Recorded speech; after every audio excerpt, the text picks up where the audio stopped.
I was doing the KSI press. I'm here with Stephen Peterson, who returns to action next Saturday against Julian Erosa. How are you? I'm awesome, man. Just grinding in training camp. It's been a long camp, but it's gone by surprisingly fast. I mean, we just been busy, man, grinding in the gym. We had the holidays come up, and that kind of helped smooth things along. And here we are coming up on February, and February 5th is going down. How were your holidays? They weren't too bad, man.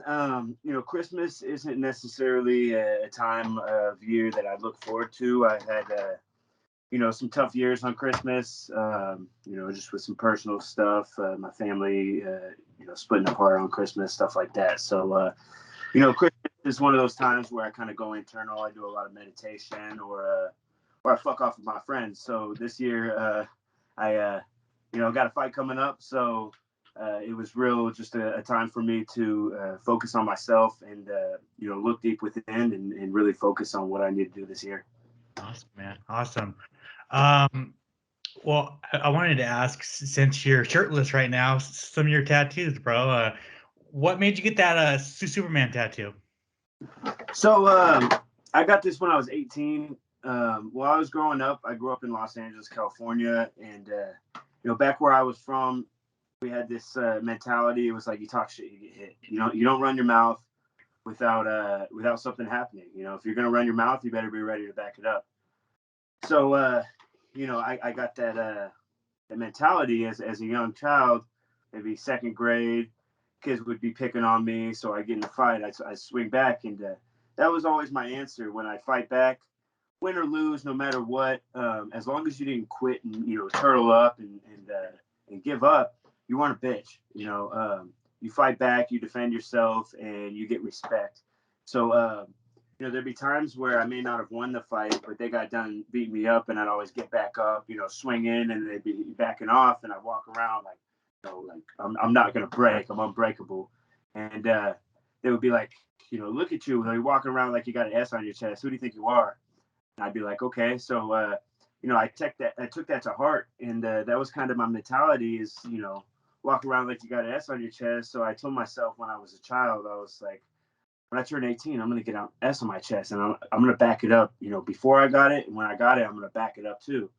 So on my 18th birthday, I got that outline done. Got the just the S outlined on my chest, and it was a statement. I was already fighting as an amateur at the time, and when people saw that, they were like, "Who the fuck is this guy? I think he is." You know what I mean? Yeah. And I get that. I totally get that. If I saw somebody else, I mean, Ryan Spann, I look at him and I'm like, "Who the fuck does he think he is?" You know what I mean? And but at the end of the day, when I'm in there, they're not me. They don't have to back it up. I have to go out there and back it up 10 out of 10 times. You'll never see me break in the octagon. You'll never see me break in life. No matter what gets thrown at me, you'll always see me, take whatever adversity is handed my way and use it to my advantage and come out on top. And that's kind of what it represents to me. And, just having it stapled on my chest like this, it's something that I have to back up 10 out of 10 times. I have to go out there and represent because at the end of the day, that ain't going nowhere. So, I got to stand up for it. I got to back it up every time. Yeah, that's absolutely fantastic. I love learning the backstory of people's tattoos and everything. That's awesome to hear. What is your favorite tattoo that you have on your body? I would say honestly, all of them. It's kind of one piece. I got the S here. I got pretty much my story in a nutshell. I wear my heart on my sleeve. I got Medusa up here. She's holding some chains. There's snakes coming down. And then on my forearm, I don't know if you can tell, Yeah, but the Man of Steel. He's busted free of the chains. And then he's got some dark figures holding him down. A sea of kryptonite all around him. So, everything trying to break him down, make him weaker. And in the back right here, we have the castle, and the castle is in flames and, falling apart because I felt like I was chained to my castle. And, once I broke free of those chains, I'm whole. And, that's kind of my story. And I live by that. You wear your heart on your sleeve. You never forget what you've been through. And that's kind of why I got that one. On my back, I got the 8 for Ocho right there. Oh, yeah. Okay. I got some daggers, some knives in my back for those people that reached around and gave me a hug, but were stabbing me in the back in the meantime.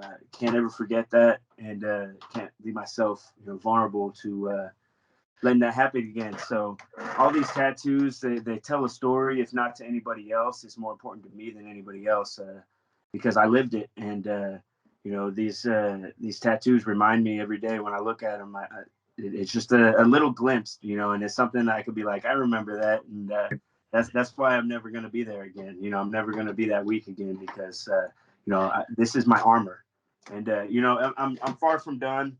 Below the S, I'm going to get armor plating, down my sides, down my ribs, and around my back, and that's essentially what it is to me. This is my armor, and it protects me because it reminds me of what I've been through, and not to be vulnerable again. That's awesome, man. That's awesome. I absolutely love it. Where did the Ocho come from? So I was, if you want to go on my YouTube channel, I created a YouTube channel, Ocho TV. So it's youtube.com/OchoTV08. And I'm releasing little short videos, kind of telling little stories such as the Ocho story, and a little bit of a outline of my divorce and then my rise to become the legacy world champion. And I'm using those short videos to essentially build a following for my YouTube channel. Right now we're about 500-600 subscribers. I like to get that to about 5,000 to 6,000, and then we'll start releasing more feature-length films where we go more in depth into these stories. So the story behind Ocho is I moved from LA to McKinney High School my sophomore year in high school. I was 15 years, I believe. I was on the JV team, and I was wearing number 8. So they put me on the offensive line, and I fight at 45, right? And I was probably $160 in high school. Probably not even as built as I am now. I was a little skinny, sophomore. And the older kids, the varsity kids, would point me out on the D line. I'd be on the offensive tackle, which should be a big guy, and they'd be like, Ocho, fuck him up, Ocho. And I'll be like, oh shit, let's go. And then they start to play, and sometimes it'd be one big guy, sometimes they'd double team me, slam me in the ground, and really shake me up. And I kind of get up, like pushing them off. Sometimes I get up swinging, because I knew they're targeting me, singling me out, and picking on me because I was the new kid that they didn't grow up with. All these other kids in McKinney, they were all clicked up because they had grown up most of their lives going to school together. So the new kid from LA coming in, they called me show, and when done, and so I'd be like, yeah, you want to fight, you want to talk shit, let's fight. And so I get in fights in the locker room, and it happened all the time my sophomore year. And then the school eventually knew me as Ocho. That name kind of preceded me. People would be like, oh yeah, so Steven, I know this one kid from class, and he'd be like, Steven, you like to fight, right? So there's this kid Ocho. If you think you could fight, you should fight Ocho. I'm like, motherfucker, I'm Ocho. They call me Ocho. So once I had realized that I had that name Ocho had become infamous, I kind of started to own it. And my sophomore year of high school, long story short, I started a fight night in my fight club in my backyard on Friday nights called Friday Night Fights. And we'd scrap, and this one kid, he did some jiu-jitsu. And so it seemed like he knew what he was doing, and he would catch me, like I'd beat him up, and he'd catch me in a triangle choke and start elbowing the top of my head. I'd be like, but what the hell is this you're doing? I've never done jiu-jitsu a day in my life. So he was like, this is jiu-jitsu. I trained in his garage at Second Chance Gym from Coach Garcia. And I was like, garage, let me go check this out. So I went there. I trained for 30 days. They asked me what my nickname was. I said Ocho. I had my first amateur MMA debut 30 days later, and the name stuck. I fell in love with the name. They started chanting Ocho. I lost that fight, but it was a decision, and I didn't give up. And when I looked myself in the mirror after that fight, I told myself, this is what you need to do. You need to put in 100% effort. You need to learn some of this jiu-jitsu shit, and this is where you're headed in life. So I never turned back after that. Bro, your fucking stories are just so fantastic. I'm so glad that you started a YouTube channel so that you could tell your story and stuff, man. It's awesome to hear, and I hope more people get to hear your story because it's inspirational, and there's some real stuff that went down in your life, man. So yeah, Yeah, man. I really appreciate that, and that's kind of the purpose behind it because I didn't go through all this shit just for me. I went through all this shit so I could be an example, so that I could share my story with other people.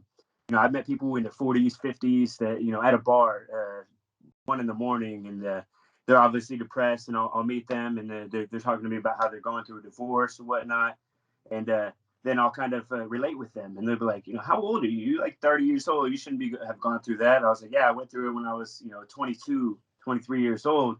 And they're like, wow, it really puts things into perspective because I was able to handle that at such a young age and come out on top. Now I'm able to turn around and share my with other people similar. And that's why we go through stuff, is to relate with other people and to overcome these hardships and become better because of them. And if I can walk somebody else through a hardship and help them come out on top, then it was all for a good reason. Yeah, that's awesome to hear, bro. That's awesome. That's awesome. Thank you for sharing that with me. So before we talk about your upcoming fight, I wanted to go back to UFC 263. It's been about 6 months since your fight, and I wanted you to take me back. It was your first fight in about like 2 years, and you had to play the villain. How did that feel? Honestly, it's nothing new to me. When I was the new kid on the MMA scene, I was a beginner pro. I was 2-0 as a pro, I believe. I fought Brad Mitchell for XKO, and I was the villain. I was this kid with the S on my chest. Who the hell is this kid?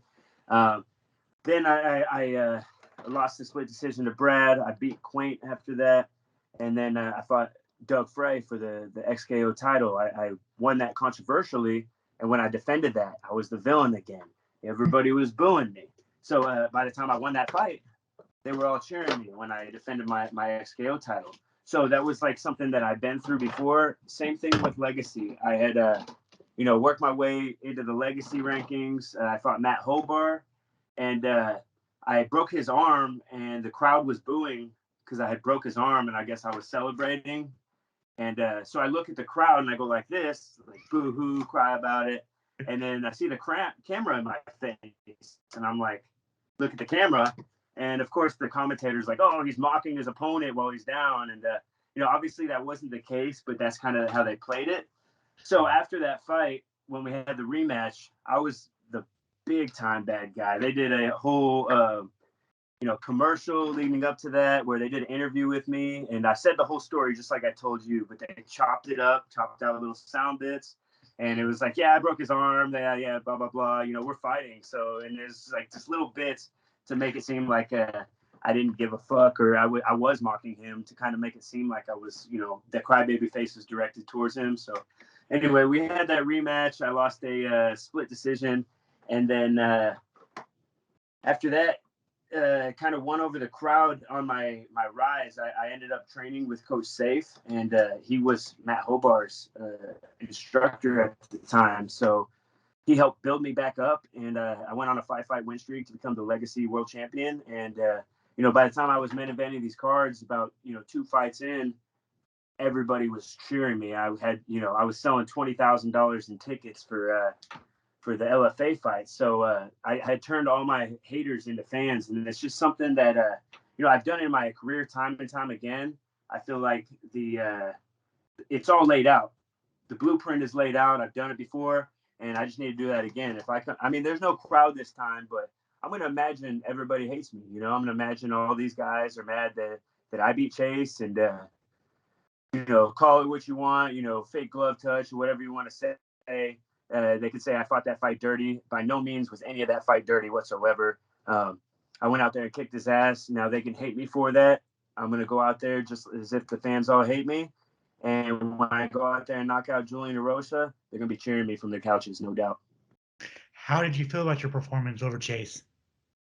I thought it was an extremely well thought out performance. I felt like I was composed.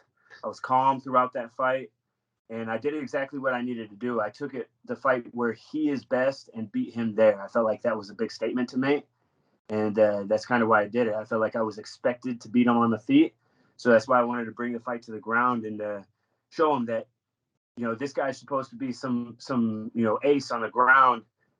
You can't underestimate me. My ground game's very underrated. They think I'm a striker. I'm a mixed martial artist. There's nothing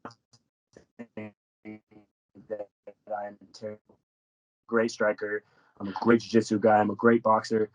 There's nowhere that they could take this fight that I feel like I'm drowning or I'm a fish out of water. I feel like I'll be at home wherever the fight goes in the cage. I'm a complete mixed martial artist. I wanted to ask, how frustrating has it been to be less active than you usually are? Like you usually fight 2 or 3 times a year, and you haven't been as active. How frustrating has that been? Honestly, I've been really focused on building up my younger brother Aaron's career. He's 2-0 as an amateur. We have an amateur program, which I'm basically the head of the amateur Muay Thai program, helping build up these guys. I've been going to different gyms, smokers, amateur events, kickboxing events in Oklahoma. I'd say 3 out of 4 weeks I've been traveling, really just focused on these guys as well as my own career. So it's been a good time to focus on other guys rather than myself. And I don't mind the layoff. It's been a good time for me to hone in my craft, stay healthy, and now I feel like I'm primed and ready to have an active 2022. Awesome. Julian Erosa, he claimed that you ignored him on Instagram, and he kept saying that, and he kept saying that in interviews. Is that true? So he has essentially slipped into my message requests. I believe it was after I beat what's his name, fucking the last guy. So Chase? I won against Chase, and I called out Nate Landwehr simply because I don't like the character. I don't like the person he portrays. He seems kind of ignorant. So I called him out for that reason specifically. And I guess Julian Erosa thought since I called out Nate Landwehr and he beat Nate Landwehr that we should fight. But he slipped into my message requests. So I don't read all of my message requests, especially right after a fight, right after Chase. So I had over 100 message requests. So he was tripping, thinking he was just going to get noticed. But, who the fuck is this guy? I had never even paid attention to him up until the point where I saw him commenting on my posts. I had got my car painted, pretty dope matte black job. Shout out to Fat Paint Customs. But so they hooked my car up and he commented on there, fight me. And I was like, what the fuck? Who is this guy? Right. And I posted again, like a couple of days later. I post maybe once a week or twice a week. And he commented on there saying, seriously? I go through my message request. He'd been in fight a while, trying to hype up a fight on Instagram. Like, go talk to the boss. You want to fight me, right? I'm not one to get into this, petty Instagram online shit talking bullshit. So, I just kept my mouth shut, and he ended up winning a fight on short notice. He got a really slick Darce, and in his post-fight interview, he called me out. He said, Steven Peterson, he's always on my mind. Obviously, I've been living in his head rent-free because he couldn't stop thinking about me. But so yeah, he calls me out in that post-fight interview. I believe it was the following week. I obviously heard that and I took notice. And so I showed my coach. I was like, yo, coach, he wants to fight me. And he was like, all right, we'll see what's up. And I guess coach went and talked to the boss. And the boss said that's a fight to make. And I'm not one to say no to a fight. So here we are. It makes sense. He was talking shit. I'm going to step up. You talk shit, you get hit. Here we are. Yeah, I mean, and so the matchup itself is it's a banger. It's fight of the night. It's going to be fight of the night. We all know this. It's going to be fight of the night or a performance bonus for me. Obviously, we're both extremely well-rounded and experienced. Right. I believe we're probably the 2 most experienced fighters on the card. Him 26-9, me 19-9. That's both of us, with a combined 60 pro fights. That's a lot of fights. So and we do put on a show, so you can expect a banger on next Saturday night, February 5th. Yeah, no, for sure, man. It's it's the fight of the night on the card for sure, and I'm sure everybody who is a hardcore fan is circling this fight because it's going to go down. How do you like the matchup? I love the matchup. Obviously, there will be blood. We're gonna go out there, meet in the middle of the octagon. We're gonna bang. Um, you know, he has 9 losses. I have 9 losses. You look at my 9 losses. Most of them were very his 9 losses. Quite a few of them were TKO and knockouts. Obviously, that's something that is has been exposed before. So I plan on going out there and following the blueprint, stick to the game plan, and take this fool out. Do you have a prediction for the fight? Knockout. Julian Erosa is going to sleep one way or another. February 5th, Julian Erosa is going to sleep. Awesome, man. Awesome. Thank you so much for your time, Steven. I really appreciate it, man. Your story is great, and I'm glad that you're telling it. If you want to plug your social media, plug your sponsors, the floor is yours. Yeah, thanks for the interview, man. Thanks for having me on. If you want to follow me on Instagram at Ocho08 and at Ocho_TV. Also, check out my YouTube channel, youtube.com/OchoTV08. And then a quick shout out to my sponsors, CWL.Law for all your litigation needs, Hutchins Barbecue, Chandler Cabinets. If you're building a house, they will do all of your in-home cabinet systems. New Lifespan. Check them out at OchoMMA.com. They got a really cool neurotropic called Myelin Caps. Keeps your brain on point. Brain health is very important, especially for athletes, let alone everybody in life, really. Limitless Sport Picks, Phoenix Wealth Management, and make sure I'm not forgetting anybody. Tenfold pre-workout. Check them out at tenfold.com. Thanks, guys. Thanks for your support. If it wasn't for you guys, I wouldn't be able to do what I do as well as I do it. So I appreciate it.